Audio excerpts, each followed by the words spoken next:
Une anthologie des lectures des paroles de Dieu Tout-Puissant.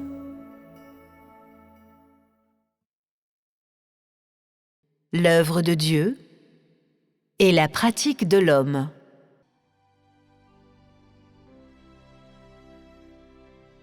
Le travail de Dieu parmi les hommes est inséparable de l'homme, car l'homme est l'objet de ce travail et le seul être créé par Dieu qui puisse rendre témoignage à Dieu. La vie de l'homme et de toutes les activités de l'homme sont inséparables de Dieu et sont toutes contrôlées par les mains de Dieu. Et on peut même dire que personne ne peut exister indépendamment de Dieu. Personne ne peut le nier, car c'est un fait. Tout ce que Dieu fait est pour le bénéfice de l'humanité et dirigé contre les complots de Satan. Tout ce dont l'homme a besoin vient de Dieu. Et Dieu est la source de la vie de l'homme. Ainsi, l'homme est tout simplement incapable de se séparer de Dieu. D'ailleurs, Dieu n'a jamais eu l'intention de se séparer de l'homme. Le travail que Dieu fait est pour le bien de l'humanité tout entière, et ses pensées sont toujours bienveillantes. Pour l'homme, donc, l'œuvre de Dieu et les pensées de Dieu, c'est-à-dire la volonté de Dieu, sont deux visions que l'homme devrait connaître. Ces visions font partie de la gestion de Dieu et sont un travail que l'homme est incapable d'accomplir. Les exigences que Dieu a envers l'homme au cours de son travail, pendant ce temps, sont appelées la pratique de l'homme. Les visions sont l'œuvre de Dieu lui-même, ou sont sa volonté pour l'humanité, ou les objectifs et la signification de son œuvre. Les visions peuvent également être considérées comme faisant partie de la gestion, car cette gestion est l'œuvre de Dieu, et l'homme est son objet, ce qui signifie que la gestion est l'œuvre que Dieu fait chez l'homme. Ce travail est la preuve et la voie par laquelle l'homme en vient à connaître Dieu. Et il est de la plus haute importance pour l'homme. Si, au lieu de prêter attention à la connaissance de l'œuvre de Dieu, les gens ne paient attention qu'aux doctrines de la croyance en Dieu ou à des détails négligeables et sans importance, alors ils ne pourront tout simplement pas connaître Dieu et en plus ne seront pas près du cœur de Dieu. L'œuvre de Dieu est extrêmement utile à l'homme pour connaître Dieu. Elle est appelée vision. Ces visions sont l'œuvre de Dieu. Elles expriment la volonté de Dieu et les objectifs et l'importance de l'œuvre de Dieu. Elles sont toutes bénéfiques à l'homme. La pratique se réfère à ce que l'homme devrait faire.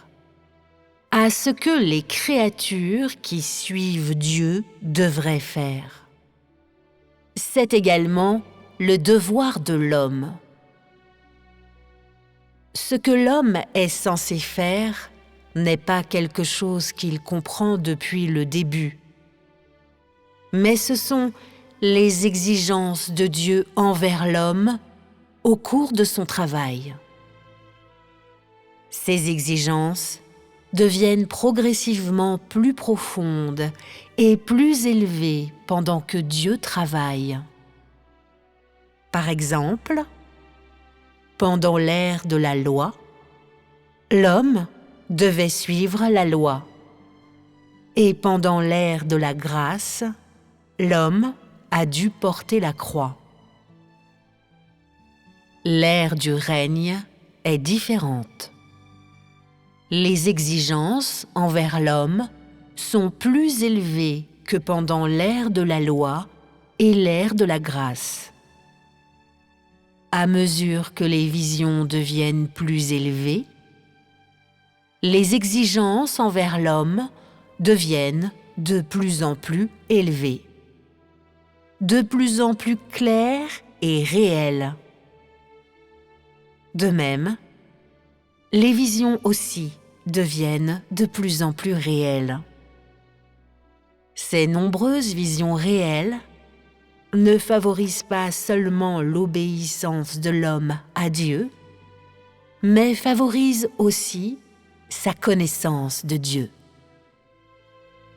Par rapport aux ères précédentes, l'œuvre de Dieu pendant l'ère du règne est plus pratique, orientée plus directement vers la substance de l'homme et les changements dans son tempérament, et peut mieux rendre témoignage à Dieu lui-même pour tous ceux qui le suivent.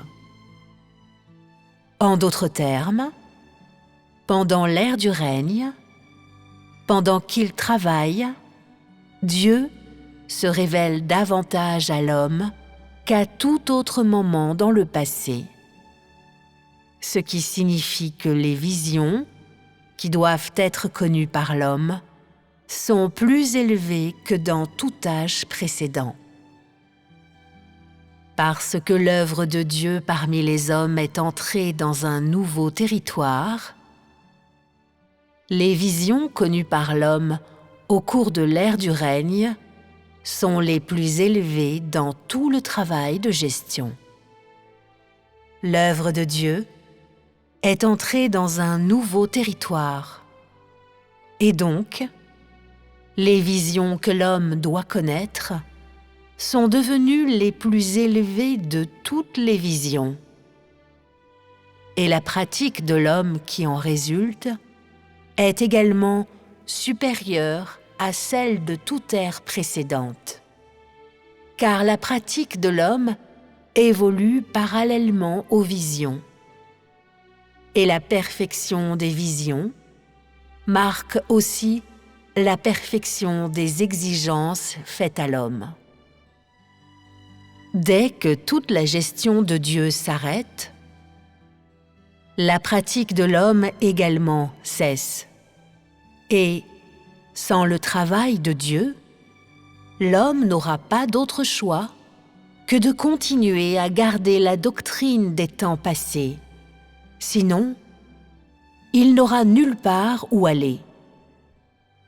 Sans nouvelle vision, il n'y aura pas une nouvelle pratique pour l'homme.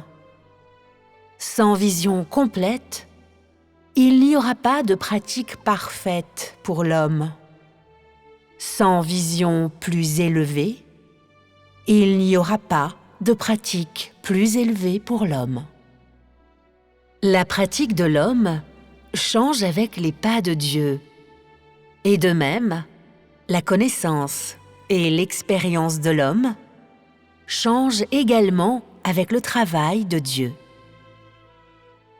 Peu importe tout ce dont l'homme est capable, il est quand même inséparable de Dieu. Et si Dieu s'arrêtait de travailler pour un seul instant, l'homme mourrait immédiatement à cause de sa colère. L'homme ne peut se targuer de rien, car peu importe la hauteur de sa connaissance aujourd'hui, peu importe la profondeur de ses expériences, il est inséparable de Dieu. Car la pratique de l'homme et ce qu'il devrait chercher dans sa croyance en Dieu sont inséparables des visions. Les visions que l'homme doit connaître se trouvent dans tous les cas du travail de Dieu, et elles sont suivies des exigences appropriées de Dieu envers l'homme. Sans ces visions comme fondement, l'homme serait tout simplement incapable de pratique, ni ne pourrait suivre Dieu sans hésitation.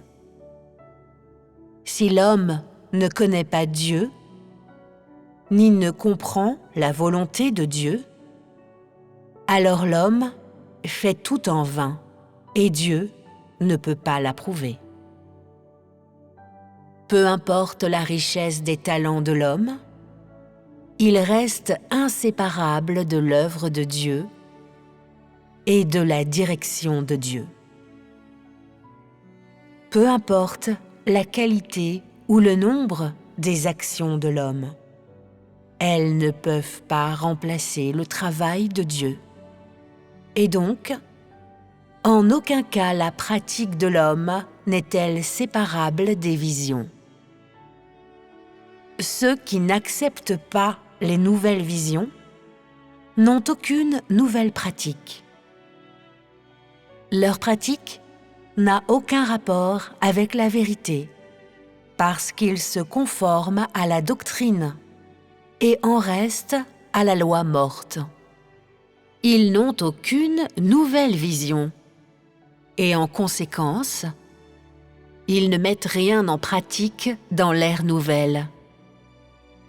Ils ont perdu les visions, et ce faisant, ils ont aussi perdu le travail du Saint-Esprit et ont perdu la vérité. Ceux qui n'ont pas la vérité sont la descendance de l'absurdité. Ils sont l'incarnation de Satan. Peu importe le genre de gens, ils ne peuvent pas être dépourvus des visions de l'œuvre de Dieu et ne peuvent pas être privés de la présence du Saint-Esprit. Dès qu'ils perdent les visions, ils descendent aussitôt dans l'Hadès et vivent dans les ténèbres. Les gens sans vision sont ceux qui suivent Dieu bêtement, ceux qui sont dépourvus de l'œuvre du Saint-Esprit, et ils vivent en enfer. Ces personnes ne cherchent pas la vérité et affichent le nom de Dieu comme une enseigne. Ceux qui ne connaissent pas le travail du Saint-Esprit, qui ne connaissent pas Dieu incarné, qui ne connaissent pas les 3 étapes de travail de toute la gestion de Dieu, ceux-ci ne connaissent pas les visions et donc n'ont pas la vérité. Et ceux qui n'ont pas la vérité, ne sont-ils pas tous des méchants? Ceux qui sont prêts à mettre la vérité en pratique, qui sont prêts à chercher la connaissance de Dieu et qui coopèrent véritablement avec Dieu, sont les gens pour qui les visions servent de fondement. Ils sont approuvés par Dieu parce qu'ils coopèrent avec Dieu. Et c'est cette coopération que l'homme devrait mettre en pratique. Dans les visions, il y a plusieurs voies de pratique. Dans les visions, il y a aussi les exigences pratiques faites à l'homme est l'œuvre de Dieu que l'homme doit connaître.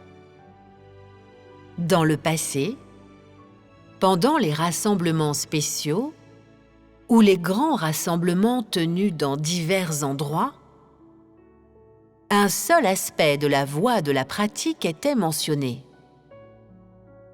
Une telle pratique était celle qui devait être mise en pratique au cours de l'ère de la grâce et avait peu de rapport avec la connaissance de Dieu, car la vision de l'ère de la grâce était seulement la vision de la crucifixion de Jésus, et il n'y avait pas de plus grande vision.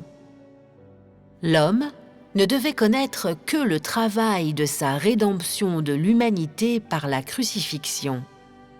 Et ainsi, pendant l'ère de la grâce, aucune autre vision n'était accessible à la connaissance de l'homme. De cette façon, l'homme n'avait qu'une faible connaissance de Dieu. Et, en dehors de la connaissance de l'amour et de la compassion de Jésus, l'homme n'avait que de petites choses simples et pitoyables à mettre en pratique, des choses sans comparaison avec aujourd'hui.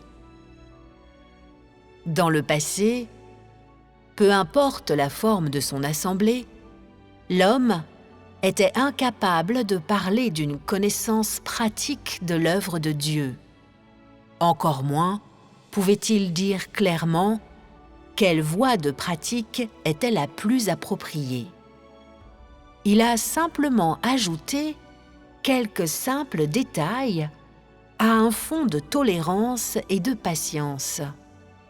Il n'y avait tout simplement pas de changement dans la substance de sa pratique, car Dieu n'avait rien apporté de nouveau à son travail dans la même ère. Et les seules exigences qu'il avait envers l'homme étaient la tolérance et la patience, et qu'il porte la croix. En dehors de ces pratiques, il n'y avait pas de vision plus élevée que la crucifixion de Jésus. Dans le passé, aucune mention d'autre vision n'était faite parce que Dieu n'avait pas fait beaucoup de travail et parce qu'il n'avait que des exigences limitées envers l'homme. De cette façon, peu importe ce que l'homme faisait, il était incapable d'enfreindre ses limites, des limites constituées par des choses simples et superficielles qu'il devait mettre en pratique. Aujourd'hui, je parle d'autres visions, car davantage de travail a été fait aujourd'hui, un travail grandement supérieur à l'ère de la loi et l'ère de la grâce. Les exigences envers l'homme sont aussi beaucoup plus élevées que dans les ères passées. Si l'homme est incapable de connaître ce travail à fond, alors il n'a pas une grande importance. On peut dire que l'homme aurait de la difficulté à bien connaître ce travail s'il n'y consacrait pas l'effort de toute une vie. Dans le travail de la conquête, ne parler que de la voie de la pratique rendrait la conquête de l'homme impossible. Ne parler que des visions, sans aucune exigence pour l'homme, rendrait aussi la conquête de l'homme impossible. Si on ne parlait que de la voie de la pratique, alors il serait impossible de frapper le talon d'Achille de l'homme ou de dissiper les conceptions de l'homme, et donc il serait aussi impossible de conquérir complètement l'homme. Les visions sont le principal instrument de la conquête de l'homme. Pour autant, s'il n'y avait que la voie des visions, l'homme ne pourrait pas suivre. encore moins pourrait-il entrer. Tel a été le principe de l'œuvre de Dieu du début à la fin. Dans les visions, il y a ce qui peut être mis en pratique et il y a des visions qui excluent une telle pratique. Le degré des changements dans la vie de l'homme et dans son tempérament est égal au degré des changements dans les visions. Si l'homme ne comptait que sur ses propres efforts, il lui serait impossible d'atteindre un degré de changement élevé. Les visions parlent de l'œuvre de Dieu lui-même et de la gestion de Dieu. La pratique se réfère à la voie de la pratique de l'homme et à la manière de vivre de l'homme. Dans toute la gestion de Dieu, la relation entre les visions et la pratique est la relation entre Dieu et l'homme. Si les visions étaient enlevées, ou si on en parlait sans inclure la pratique, ou s'il n'y avait que les visions, et la pratique de l'homme était éradiquée, alors ces choses ne pourraient pas être considérées comme la gestion de Dieu.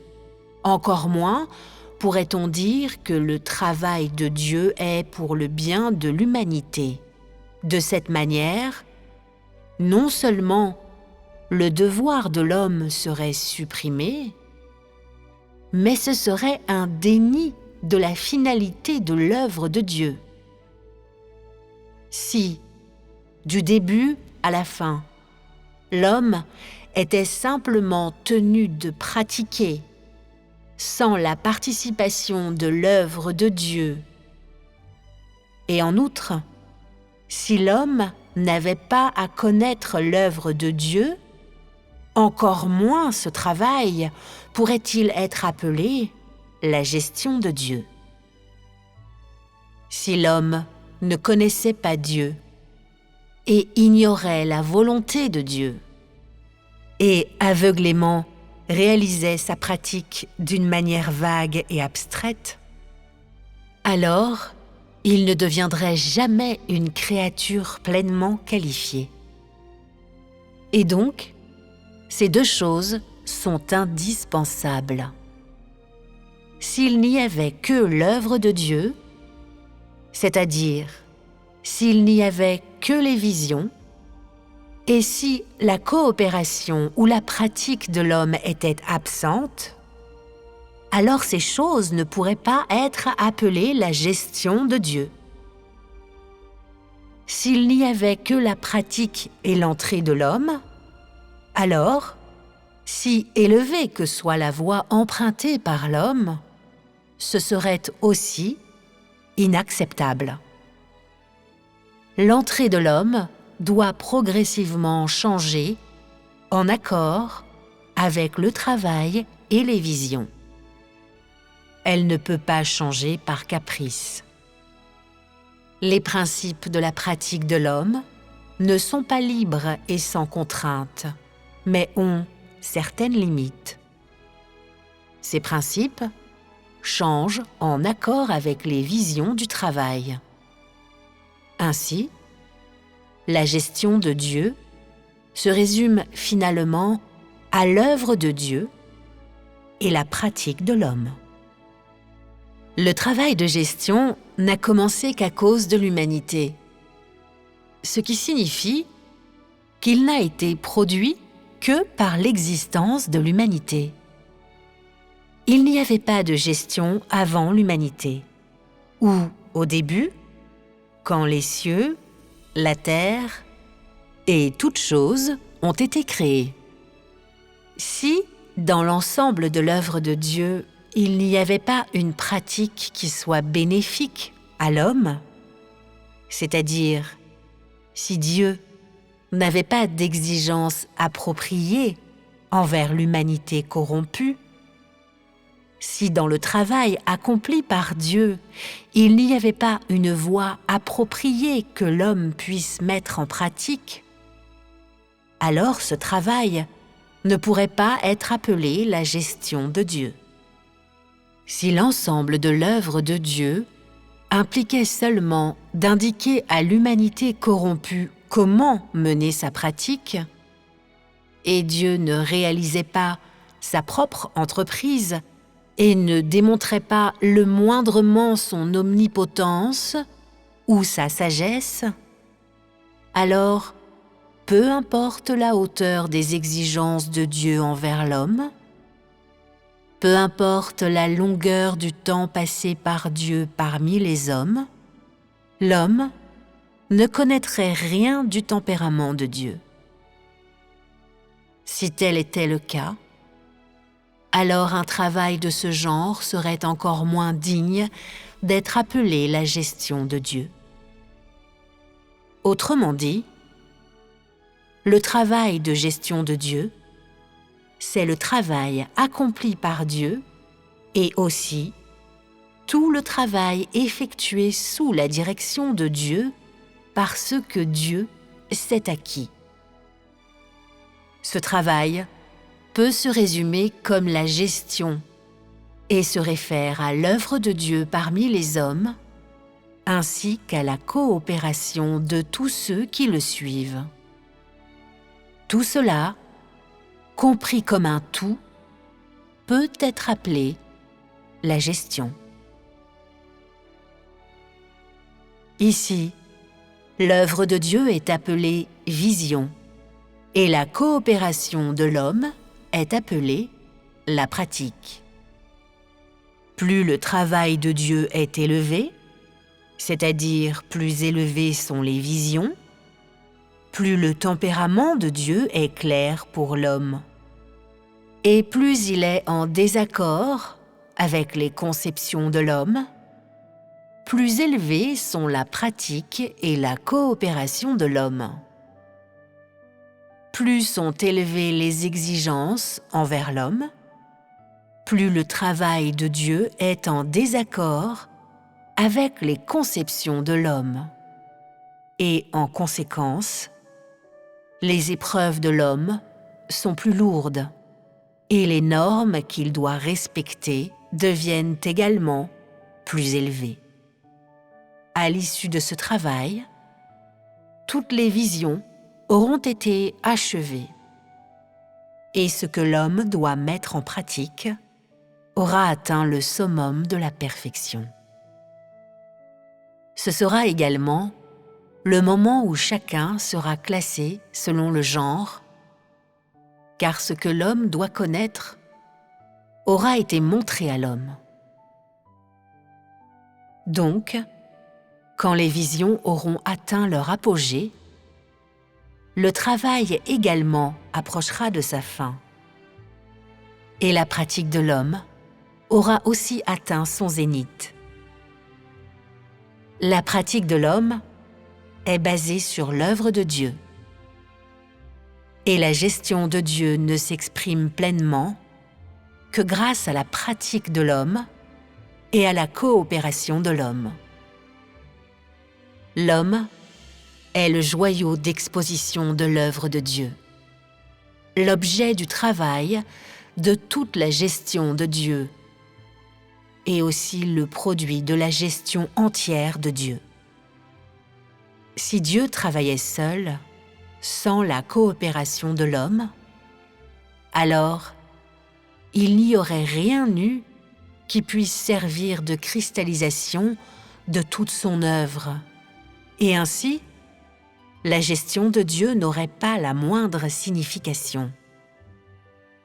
Seulement en choisissant un objet approprié qui est en dehors de l'œuvre de Dieu, qui peut exprimer ce travail et prouver son omnipotence et sa sagesse, est-il possible d'atteindre le but de la gestion de Dieu et d'atteindre le but d'utiliser tout ce travail pour vaincre Satan complètement. Et donc, l'homme est un élément indispensable du travail de gestion de Dieu. Et l'homme est le seul qui peut faire en sorte que la gestion de Dieu porte fruit et atteigne son but ultime. En dehors de l'homme, aucune autre forme de vie ne peut assumer un tel rôle. Si l'homme doit devenir la vraie cristallisation du travail de gestion, la désobéissance de l'humanité corrompue doit être entièrement éliminée. Cela exige que l'homme reçoive une pratique appropriée à différents moments et que Dieu réalise le travail correspondant parmi les hommes. C'est seulement de cette manière que sera acquis un groupe de gens qui soit la cristallisation du travail de gestion. Le travail de Dieu parmi les hommes ne peut pas rendre témoignage à Dieu lui-même simplement par l'œuvre de Dieu seul. Ce témoignage requiert aussi des êtres humains vivants qui sont appropriés à son travail afin d'en atteindre le but. Dieu travaillera d'abord sur ces gens qui ensuite exprimeront son travail et ainsi son témoignage sera rendu parmi les créatures. Alors, Dieu aura atteint le but de son travail. Dieu ne travaille pas seul pour vaincre Satan, car il ne peut pas directement se rendre témoignage à lui-même parmi toutes les créatures. S'il agissait ainsi, il serait impossible de convaincre l'homme absolument. Donc, Dieu doit travailler sur l'homme afin de le conquérir. Et alors seulement pourra-t-il obtenir un témoignage parmi toutes les créatures. Si Dieu seul devait travailler, et s'il n'y avait pas la coopération de l'homme, ou s'il n'était pas requis que l'homme coopère, alors l'homme ne pourrait jamais connaître le tempérament de Dieu et serait pour toujours ignorant de la volonté de Dieu. De cette façon, cela ne pourrait pas être appelé le travail de gestion de Dieu. Si seul l'homme lui-même luttait, cherchait et travaillait dur, mais ne comprenait pas l'œuvre de Dieu, alors l'homme ferait des canulars. Sans le travail du Saint-Esprit, ce que l'homme fait vient de Satan. Il est rebelle et malfaiteur. Satan est exposé dans tout ce qui est fait par l'humanité corrompue, et rien n'est compatible avec Dieu, et tout est la manifestation de Satan. Rien de tout ce qui a été mentionné n'exclut les visions et la pratique. L'homme fonde sa pratique sur les visions et découvre le chemin de l'obéissance afin qu'il puisse mettre de côté ses conceptions et obtenir ces choses qu'il n'a pas possédées dans le passé. Dieu exige que l'homme coopère avec lui, que l'homme se soumette complètement à ses exigences, et l'homme demande de voir le travail accompli par Dieu lui-même, de faire l'expérience de la puissance de Dieu et de connaître le tempérament de Dieu. Ceci, en résumé, est la gestion de Dieu. L'union de Dieu avec l'homme est la gestion, la plus grande gestion. Ce qui implique des visions fait principalement référence à l'œuvre de Dieu lui-même. Et ce qui implique la pratique devrait être fait par l'homme et n'a aucun rapport avec Dieu. L'œuvre de Dieu est complétée par Dieu lui-même, et la pratique de l'homme est réalisée par l'homme lui-même. Ce qui devrait être fait par Dieu lui-même n'a pas besoin d'être fait par l'homme, et ce qui devrait être pratiqué par l'homme est sans rapport avec Dieu. L'œuvre de Dieu est son propre ministère et n'a aucun rapport avec l'homme. Ce travail n'a pas besoin d'être fait par l'homme, et en outre, l'homme serait incapable d'accomplir le travail qui doit être fait par Dieu. La pratique requise de l'homme doit être accomplie par l'homme, que ce soit le sacrifice de sa vie ou de se rendre à Satan afin de porter témoignage. Ce doit être accompli par l'homme. Dieu lui-même achève tout le travail qu'il doit faire. Et ce que l'homme doit faire est montré à l'homme, et le reste du travail relève de l'homme. Dieu ne fait pas de travail supplémentaire. Il ne fait que le travail qui est au sein de son ministère et montre seulement la voie à l'homme. Il ouvre seulement la voie. Il ne trace pas la voie. L'homme doit comprendre cela. Mettre la vérité en pratique signifie mettre les paroles de Dieu en pratique. Et tout cela est le devoir de l'homme, devrait être fait par l'homme et n'a rien à voir avec Dieu.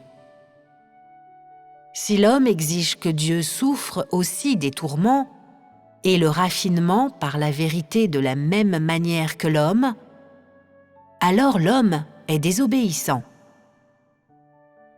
L'œuvre de Dieu est d'accomplir son ministère et le devoir de l'homme est d'obéir à la direction de Dieu sans aucune résistance. Il incombe à l'homme d'accomplir ce qu'il doit atteindre, quelle que soit la manière de travailler ou de vivre de Dieu. Seul Dieu lui-même peut exiger de l'homme, c'est-à-dire que seul Dieu lui-même est apte à exiger de l'homme. L'homme ne devrait pas avoir de choix, ne devrait que se soumettre entièrement et pratiquer. Tel est le sens que l'homme devrait avoir. Une fois que le travail qui devrait être fait par Dieu lui-même est achevé, l'homme est tenu d'en faire l'expérience étape par étape. Si, à la fin, lorsque la totalité de la gestion de Dieu aura été achevée, l'homme n'a toujours pas fait ce qui est requis par Dieu, l'homme devrait être puni. Si l'homme n'accomplit pas les exigences de Dieu, cela est dû à la désobéissance de l'homme. Cela ne signifie pas que Dieu n'a pas été assez rigoureux dans son travail. Tous ceux qui ne peuvent pas mettre les paroles de Dieu en pratique, ceux qui ne peuvent pas satisfaire aux exigences de Dieu, et ceux qui ne peuvent pas assurer leur loyauté et accomplir leurs devoirs, tous ces gens seront punis. Aujourd'hui, vous n'avez pas à répondre à des exigences supplémentaires, mais vous devez accomplir le devoir de l'homme et ce qui devrait être fait par tous les gens.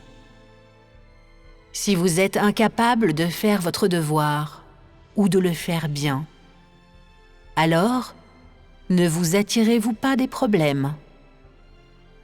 Ne courtisez-vous pas la mort? Comment pourriez-vous encore espérer un avenir et la perspective?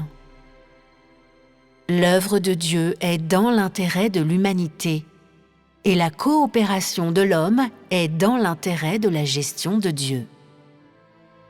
Après que Dieu a fait tout ce qu'il est censé faire, l'homme est tenu d'être sans faille dans sa pratique et de coopérer avec Dieu. Dans l'œuvre de Dieu, l'homme ne devrait épargner aucun effort, devrait offrir sa loyauté, et ne devrait pas se livrer à de nombreuses conceptions ou s'asseoir passivement et attendre la mort. Dieu peut se sacrifier pour l'homme. Alors pourquoi l'homme ne peut-il pas offrir sa loyauté à Dieu? Dieu se donne de cœur et d'esprit à l'homme. Alors pourquoi l'homme ne peut-il pas coopérer un peu? Dieu travaille pour l'humanité. Alors pourquoi l'homme ne peut-il pas effectuer une partie de son devoir pour le bien de la gestion de Dieu? L'œuvre de Dieu a progressé jusqu'à aujourd'hui. Et encore, vous voyez, mais n'agissez pas. Vous entendez, mais ne bougez pas. De tels gens ne sont-ils pas dus à la perdition? Dieu s'est déjà donné complètement à l'homme. Alors pourquoi aujourd'hui l'homme est-il incapable d'accomplir sincèrement son devoir?